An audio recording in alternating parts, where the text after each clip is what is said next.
Hi, in this video we will read about the antenatal diagnosis of congenital malformations. What is the definition? Antenatal diagnosis refers to detection of fetal abnormalities before birth. What we are doing in antenatal diagnosis, basically we are detecting the fetal abnormalities before birth. Now why do we need to do this? Why do we need to diagnose the fetal malformations before birth? We need to do this to plan the fetal therapy, if possible, to prepare for the specialized neonatal care after the birth, to determine the optimal time and place of the delivery, to identify severe abnormalities where pregnancy termination may be considered. Fine, if there are any severe abnormalities, then we have to consider the pregnancy termination also. So, what are the four things? Main four things for which we need to detect the fetal abnormalities before birth: to plan the fetal therapy, to plan any fetal therapy, to plan for the specialized neonatal care, for the optimal time and place of delivery, and to identify any severe abnormalities where pregnancy termination may be considered. Okay, now coming to the first one is imaging methods. How are we going to diagnose the congenital malformations? First one is the imaging methods. Okay, so, in the imaging methods, the goal is to visualize the fetus and detect the structural abnormalities. We visualize the fetus and we detect the structural abnormalities, whatever is present. So, this imaging methods we have to read under the real-time ultrasonography. This can be done in the imaging. Also, we can do the Doppler ultrasonography and the MRI. So, let's read about them. First one is the real-time ultrasonography. This is the most important screening tool. What information can be obtained by this real-time ultrasonography? We can measure the fetal biometry. Why fetal biometry is important? Because we can measure the biparietal diameter, the head circumference, the abdominal circumference, and the femur length, which all these are used to assess the growth, if there is any growth restriction, if the baby is macrosomic, and the gestational age of the baby is also determined by these biparietal diameter and the femur length. So that's why fetal biometry is very important, which can be obtained using this real-time ultrasonography. Okay, so we can assess these abnormalities of any growth restriction or macrosomia. Also, that we can detect the congenital anomalies, which is our main target, using these USG, real-time USG, in which examples are like we can detect the neural tube defects, hydrocephalus, congenital heart disease, renal anomalies, and the gastrointestinal anomalies also. Also, using this real-time USG, we can detect the number of fetuses, we can detect the twins or triplets, we can detect the amniotic fluid volume, uh, whether there is polyhydramnios or oligohydramnios, and also we can do the biophysical profile. We can assess the fetal well-being by evaluating the fetal breathing, fetal movements, fetal tone, and the amniotic fluid. So this all is included in this biophysical profile.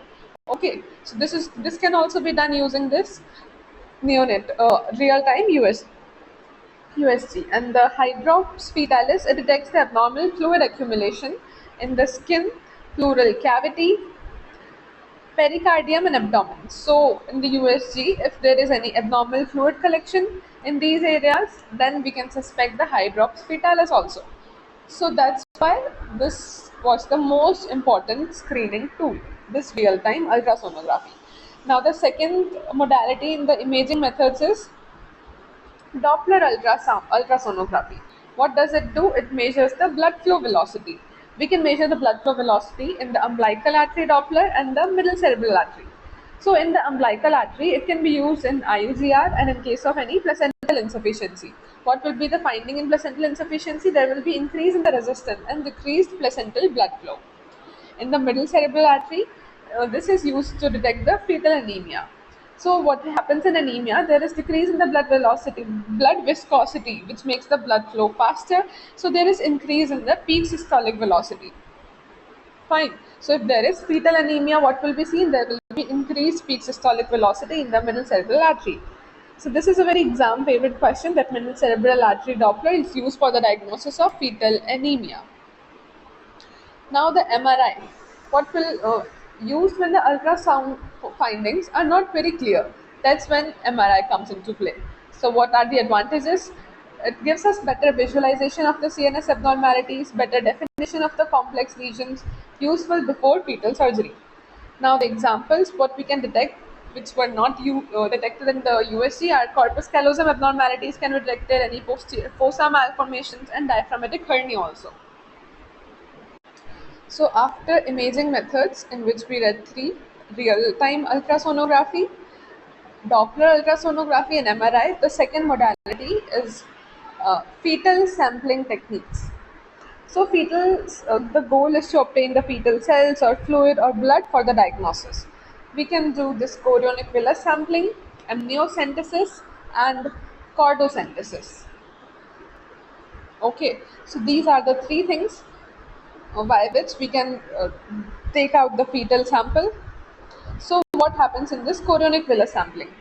We take out the placental chorionic villi. Sample is obtained from this placental chorionic villi, and it is obtained between 9 to 11 weeks. Why? What can be done using this sample? We can do the karyotyping. We can find out any chromosomal disorders, single gene disorders, and also DNA testing can be done. Okay, so this what is the advantage that it helps in the early diagnosis. See, this timing it is done between 9 to 11 weeks, so we can detect any abnormality in the first trimester itself. This is its very important advantage. Second thing, we can obtain the fetal sample using the amniocentesis. So here, amniotic fluid is obtained which contains the fetal cells. It is obtained between 15 to 20 weeks. What are the uses?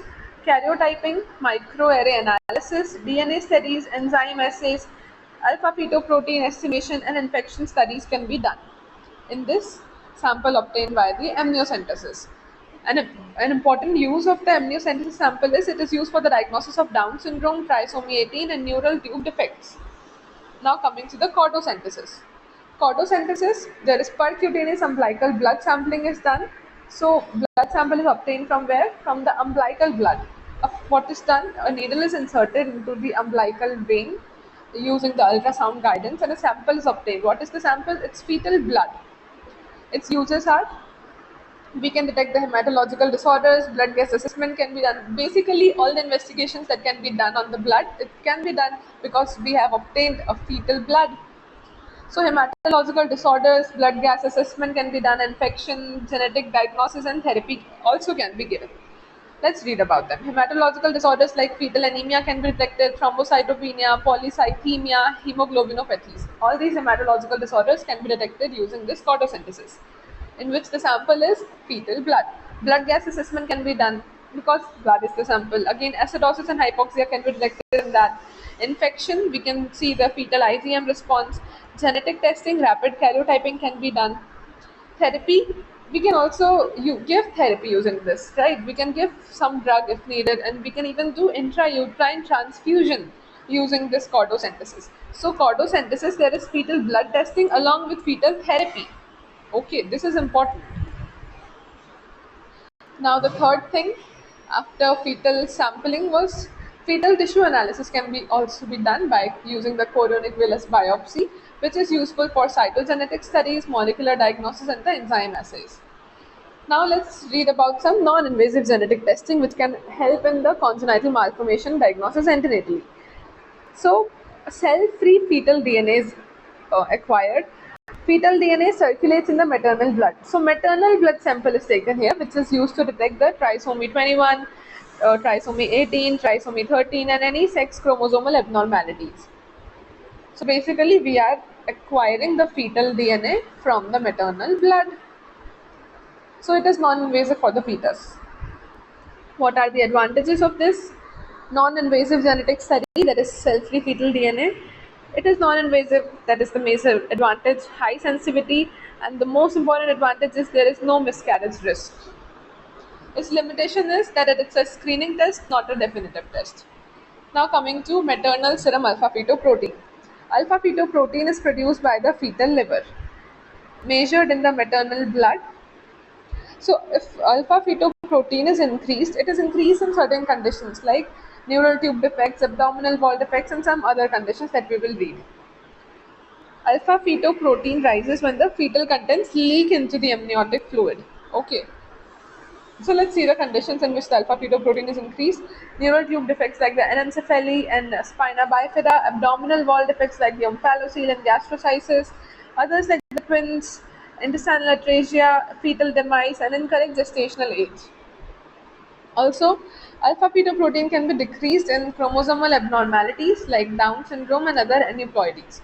So if there is low alpha-fetoprotein, think of Down syndrome. Now coming to the maternal cervical assessment, used mainly to predict the preterm birth. There is something called fetal fibronectin.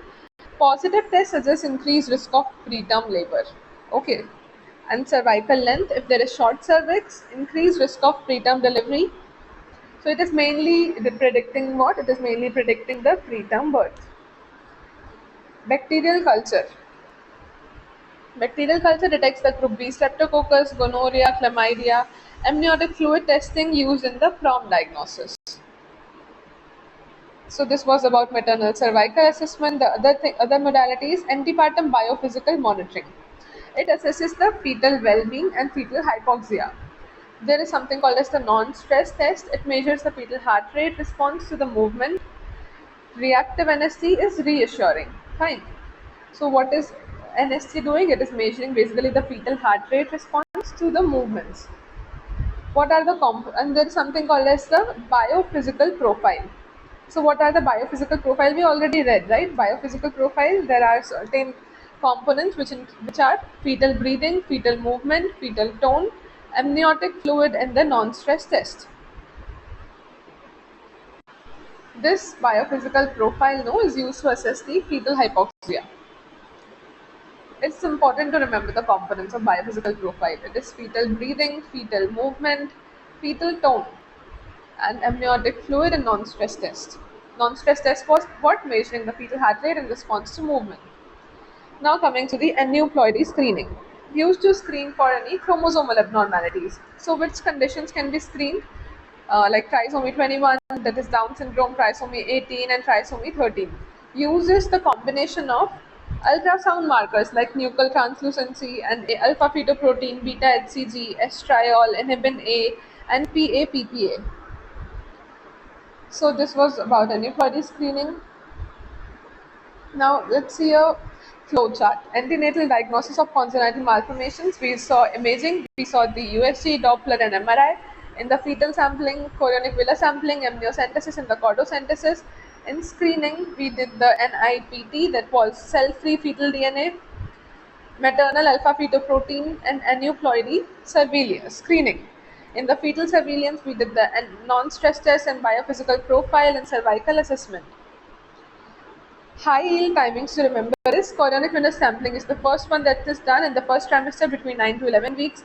Second one is the amniocentesis 15 to 20 weeks and chordocentesis after 18 weeks. So this was all about antenatal diagnosis of congenital malformations. Thank you.